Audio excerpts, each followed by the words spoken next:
유한성의 인간들은 죄를 극복할 생각보다는 본인이 착하게 살고 의를 이루어서 내가 스스로 구원할 수 있다고 하는 그런 잘못된 관점을 가지게 된 거지요. 과연 자신이 의를 이룰 수 있고 본인이 착하게 살면 구원받을 수 있을까요? 산상수훈이라고 불리는 이유가 뭘까요? 예수님께서 무리를 모셨습니다. 사람들이 찾아오는 것을 보고 산에 올라가셨어요. 거기에 제자들이 나왔습니다. 그들에게 예수님께서 말씀을 하셨습니다. 산에서 설교를 하신 거지요. 그러니까 산상설교다 이렇게 제목을 붙인 겁니다. 너무나도 귀한 말씀이다. 보석 같은 말씀이다. 그래서 산상수훈, 산상보훈 이렇게 이름을 붙이게 된 거지요. 그런데 이제 이런 과정 속에서 신자의 합당한 신앙 윤리와 교훈으로 해석을 해서 사람들은 생각할 때에 신자들이 지켜야 될 윤리다, 너무나도 귀한 교훈이다, 그렇게 해석을 하는 거예요. 두 번째로 보면은 이제 도덕과 윤리의 강령의 말씀으로 해석하는 거예요. 자, 그러다 보니까 윤리와 도덕의 기준점과 같은 역할을 이 산상수훈이 하고 있다는 거지요. 그래서 이제 사람들은 생각할 때에 문자 그대로 지켜야 한다고 생각하는 사람들이 나왔습니다.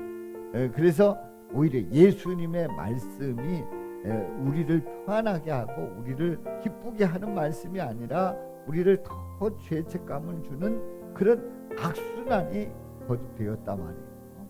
정말 산상수훈에서 예수님께서 말씀하시고자 하는 그 말씀의 그 기준을, 그 수준을 확 낮춰버리는 그런 안타까운 모습들을 보게 됩니다.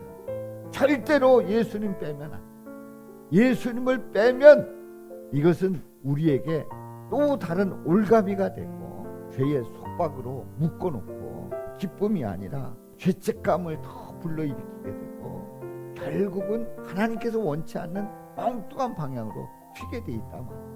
산상수훈에서 예수님을 빼니까 뭐가 나왔다고요? 윤리해석이 나온단 말이에요. 그런 윤리해석의 네 가지 경향이 무엇인지를 한번 살펴보도록 합니다.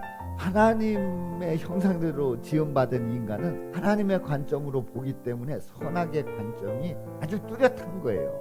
그런데 타락한 이후에 선악의 관점이 막 왔다 갔다 하는 거예요. 내 마음대로 보는 거예요. 내 마음. 내가 보고 싶은 대로 보는 거예요. 선악의 관점이 누구에게 있다고요? 인간에게. 그렇게 해서 네 가지 경향이 나타나게 된 거예요. 윤리대강령, 선악의 기준이 상식이 되다 보니까 예수님을 본받아서 행해야 되겠다라고 생각을 하는 거예요. 두 번째로요, 경건주의라고 하는 경향이 있었는데요. 선과 악의 기준이 경건한 삶의 열매라고 하는 거지요. 그래서 구원의 주체가 인간이 되고 인간의 노력과 헌신이 구원의 주체가 되는 거예요. 세 번째, 금욕주의가 있어요. 이 사람들은 종교적인 행위를 통해서 영적인 만족감을 주고 자랑거리로 여깁니다. 네 번째로, 분리주의가 있어요. 선악의 기준이 거룩과 세속으로 이렇게 이원화시킨 겁니다.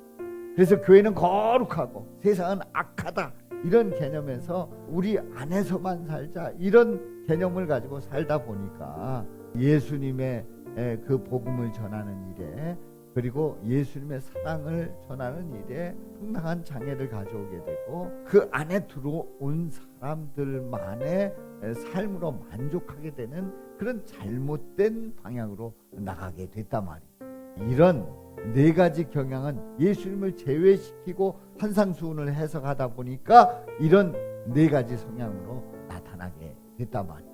우리는 산상수훈에서 예수님으로 고백할 수 있기를 주님의 이름으로 축원합니다.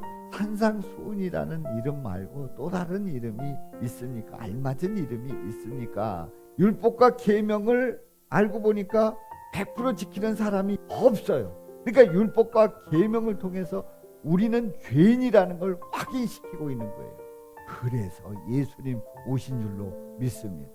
율법과 계명을 지키지 못하는 인간들의 죄를 사해 주셔서 우리 예수님은 지키게 하셨어요. 이걸 보고 율법을 완성시키셨다는 말씀입니다. 율법을 완성함으로써 우리는 구원받을 수 있는, 구원에 이르는 놀라운 은혜를 잊게 된 줄로 믿습니다. 우리 예수님, 하나님이 이 땅에 내려오신 거란 말이지요. 그래서 예수님을 통해서 우리가 하나님 앞에 나갈 수 있는 그 은혜를 입은 거예요.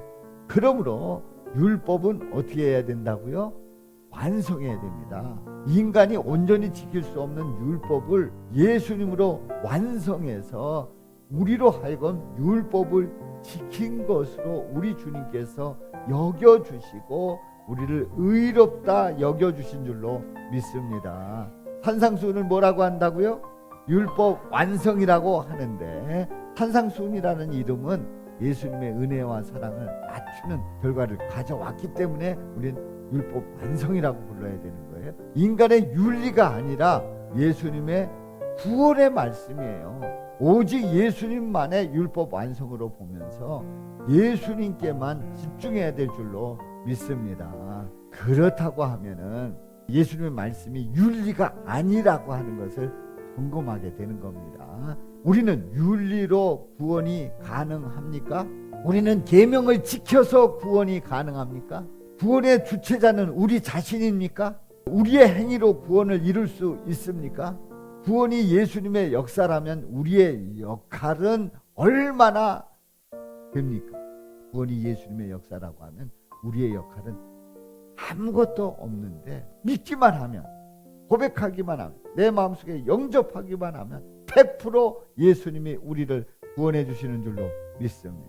저와 여러분 모두가 산상수훈의 개념을 오직 예수님에 의한 율법 완성의 개념으로 정확하게 개념을 잡으시기를 바랍니다. 산상수훈을 윤리로 받아들이면 예수님의 구원과 상관없지만, 율법 완성을 은혜로 받아들이면 예수님의 구원이 이루어진다. 아멘.